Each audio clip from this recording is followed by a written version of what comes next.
stuff. Everybody's got stuff. With Brooke and I and our two teenage kids, we found ourselves in a position where we have more stuff than places to put it. When we bought this old farm 10 years ago, there was a 100-year-old chicken coop on the property, and anything we wanted to keep out of the weather that wasn't important enough to go in the garage ended up in the chicken coop. But it was in such poor condition and poorly built to start with that it ultimately had to be tore down. Now, every person hopes to reclaim the things they've lost due to time. And today, I hope to reclaim a little bit of storage space. So come along with me as I build a storage shed on an old barn foundation from the ground up, start to finish. My name's Dave Whipple, and you're watching Bush Radical.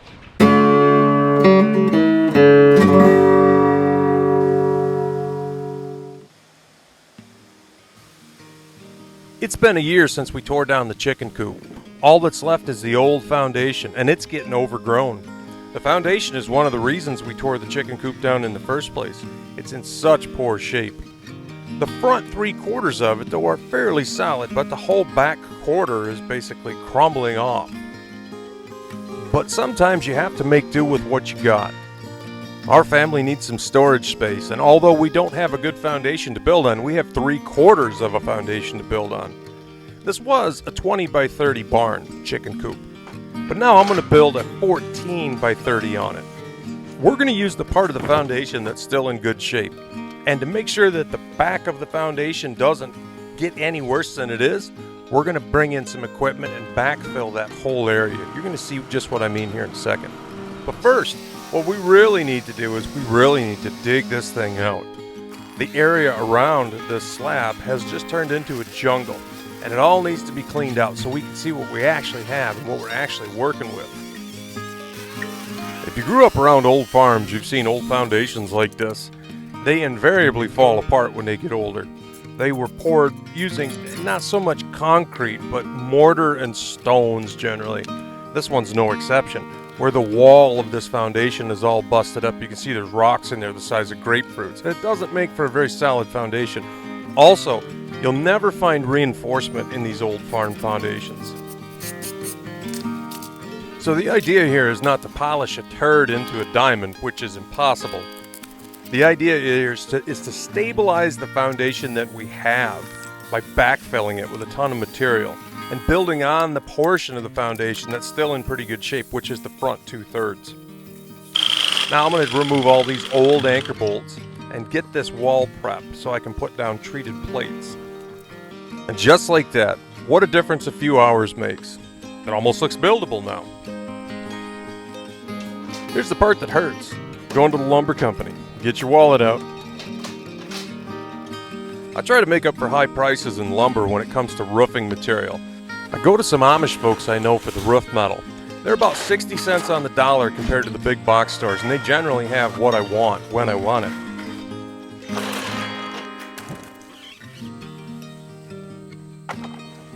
It's always good to start a brand new project like this with a fresh saw blade, even if you don't need it. It just kind of makes everything go a little bit smoother. And once I've got a nice fresh blade on there, what I'm going to do is cut the wall studs for the front wall. The front wall is going to be 7 foot long. So I'm going to take 14 footers, which I can cut 2 studs out of. I'm going to take a 7-foot stud, trim off 1.5 inches for the bottom plate, and another 3 inches for the double top plate. Once I have all the studs cut for the front wall, then I'm going to go ahead and lay out the 2 side walls, just to get my 14-foot mark. Now why 14? Well, if I go any farther than that, I'm going to run out of good concrete. I'll make my marks, get my area cleaned off. I'm going to snap myself a nice chalk line. Now that we have a chalk line in place so we know where our back wall is going to go, it's time to start laying out the plates, the bottom and the top plate. And then we can start building and standing walls. In the bottom plate, which is treated, I'm going to drill some holes for anchor bolts. And pretty soon we're going to be able to stand a wall. Now nothing makes you feel like you're getting something done like getting a wall together and getting it stood up. Once you actually see a vertical part of a building, you really feel like you've made some progress. One question I get asked all the time is, why don't I just use an air framing nailer? Well, the truth is I don't have one. When I'm building something off-grid, I have a little Honda generator, and that generator isn't powerful enough to run the air compressor that I own. So 90% of the time when I'm building, I can't run an air nailer anyway, even if I had one. Now this building is just going to have a single pitch, and all the water that comes off it is going to come off the front of the building. So the bottom 2 feet of this wall is going to be treated plywood. I'll probably end up covering that with metal, like a metal roofing. But I definitely don't want water from the roof splashing back against the building, ruining the bottom of the wall. I'm going to let you guys in on a little secret. I don't really like to paint. It always feels like it's something that needs to be done that I don't want to do, but I want to get on to something else. Like right now, I really want to stain this wall. But I got 2 choices. I can either stop what I'm doing and paint the wall first and stand it up, or I can stop what I'm doing, take an hour and a half to clear all the brush and flowers from out in front of the building, then stand the wall, and then I can paint it anytime I want. But there's so much junk to cut down and dig up in front of this building, I think I'd be much better off to just paint the wall before it stood. Now everything in construction is a sequence, and right now I've got to get prepped for when this wall is stood up, I can start lagging it down to the concrete. Now if you guys have ever wondered what I did before I started making videos, I was a cement contractor. I went into business when I was 24 years old in Fairbanks, Alaska. I started pouring concrete right out of high school. So on one hand, I'm not super stoked about building on such a janky old foundation. But on the other hand, I love making do with what you have and seeing how good you can make something that's obviously less than perfect. Now here we're going to use my old rotary hammer. I'm going to drill holes in the concrete and lag this wall down with redhead expanding bolts. Now these are an ingenious invention.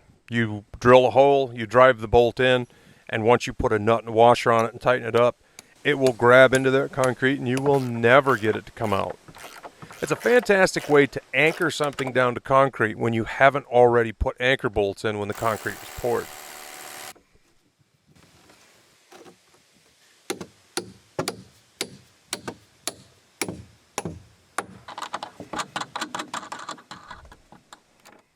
Well, I don't know about you, but I feel like we got something done today. That's a good feeling.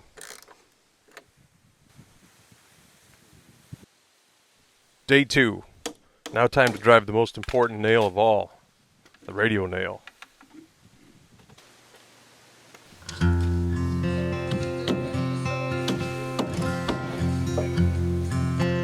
Now we're going to stabilize this foundation.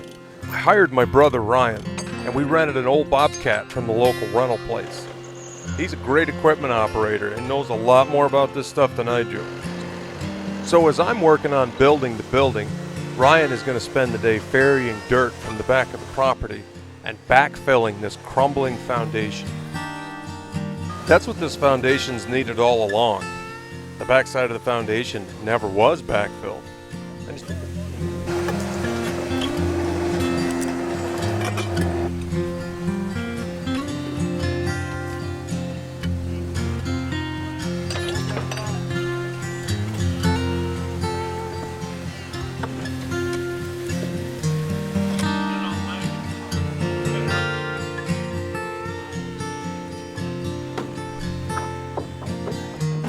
I don't know what we ended up putting in there, but I would guess 30 or 40 yards, right up to the top of the old foundation, packed down in lifts. I think that's about as good as you can do to keep an old, crumbling foundation like this from moving any further. Day 3 and we're onto the back walls. Lucky for me, Brooke was home and I got help from her standing up these big 10-foot walls.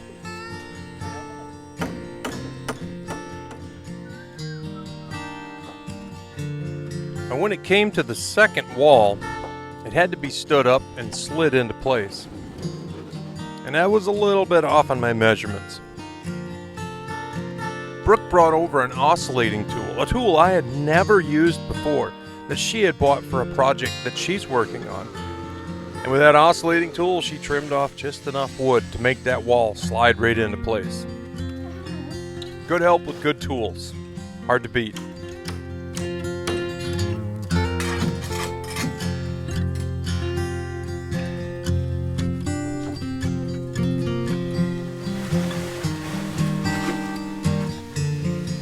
After a couple days of rain, time to get back at it. On the menu today is putting on the rafters.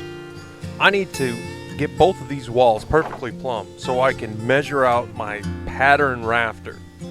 Once I've got my pattern rafter cut out, then I'm going to be able to cut all the other rafters exactly the same. Hopefully by the end of today I'll have all the rafters up. Not only that, but the bird blocking between the rafters. For my marking tool, I'm just going to use this chunk of 3/4 inch plywood. On a single pitch shed style roof like this, I always make my rafters the same. I put the rafter in place and then I mark it using something as a spacer. I could explain the process, but once you see it, it makes total sense. And from there, I just cut that initial rafter. Make sure it's exactly what I want, and then I use it as a pattern for the other rafters. Now the rafters need to be in place before I can build the end walls. And I definitely need one in the middle just to keep the walls from getting all wiggly. So I'm going to take my time, and over the course of today, I'll cut all these rafters, put them all in place, nail them all off, and then I can start those end walls. Now whenever I cut the bird's mouth out of a rafter, I always finish the cut with a handsaw. You could cut enough out with a skill saw to get that bird's mouth to pop out, but you will have cut into your rafter both directions, way farther than you need to.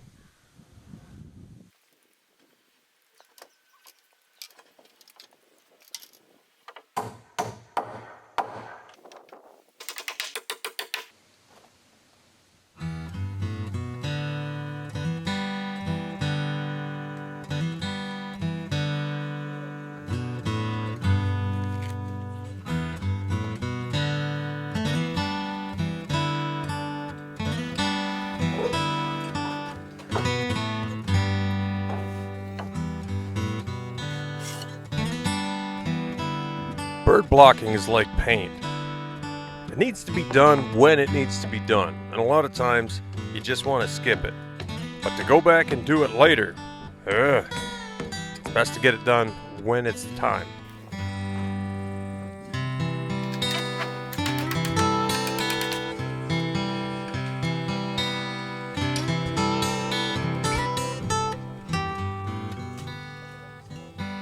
Building these end walls takes patience. Each stud's got to be individually fit and cut so that it's plumb, and your plywood is going to land right in the center of it. Takes a bit of time, one at a time.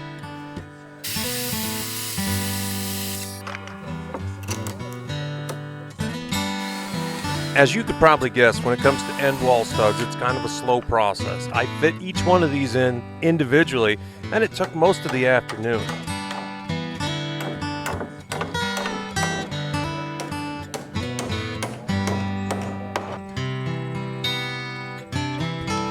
The fall of the year, when the colors are just starting to change, that's the time of year to build something. It's probably like football, I suppose. If it's really hot outside, it's no fun. And if it's really cold outside, same thing. But there is that time of year when it's just right.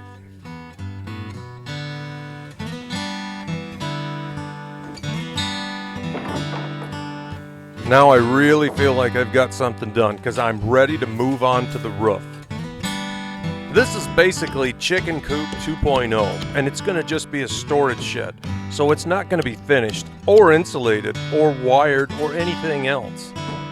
And that's great, because that means when I finish the roof, I'm finished.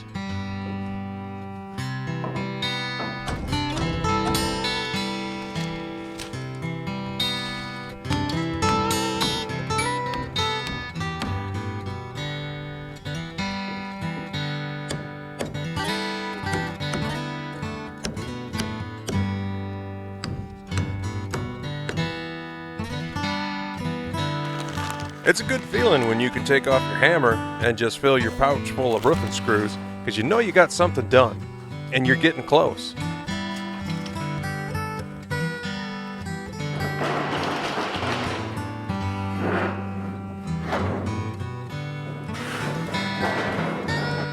Natural light is important in a building like this, so I'm going to use 2 clear polycarbonate panels. That'll let a lot of light in here.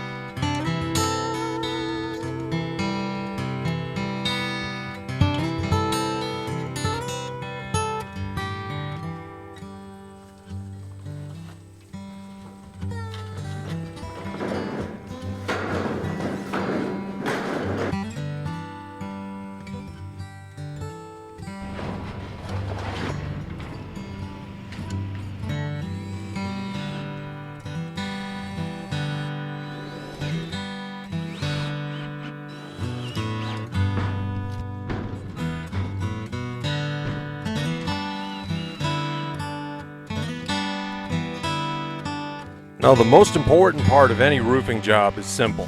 It's getting off the roof when you're done.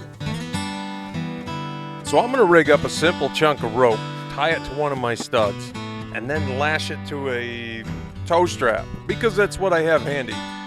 I'm not going to put my weight on this. I just need something solid to grab as I back myself off the roof and onto a ladder. You got to have an exit strategy. Once your roof is done, you'll have to get off of it. One time I almost jumped off a 2-story roof into a spruce tree. I had a rickety old wooden extension ladder, and I had such a distrust of that thing, and I absolutely despise extension ladders, that it made sense at the time to jump off the roof and into a spruce tree and take my chances, as opposed to take the ladder. I'm glad I didn't, because that was a stupid idea. Now it's time to clean things up. Am I done? Well, are you ever really done? I have to build a couple doors. I have to figure out what I want to do at the top of the 10-foot wall. I'm either going to fill that in with plywood or with clear poly panels. I need to cut out a couple thresholds. But at least this being a storage shed, non-heated, I can start storing stuff in it.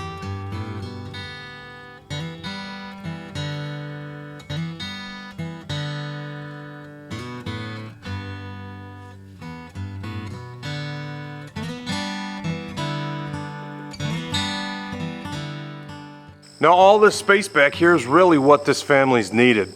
With 2 teenage kids, Brooke and myself, there's always stuff that needs to be put somewhere, and there's not enough somewhere to put it. Not only is this shed going to really help us organize our lives, but it's also going to make the yard a much nicer place to be. Get a lot of this stuff out of the weather and into some place where it's good, safe, dry storage. Thank you guys so much for hanging out with me through this building project. My name's Dave Whipple, and you've been watching Bush Radical. Be radical, eh? See you soon.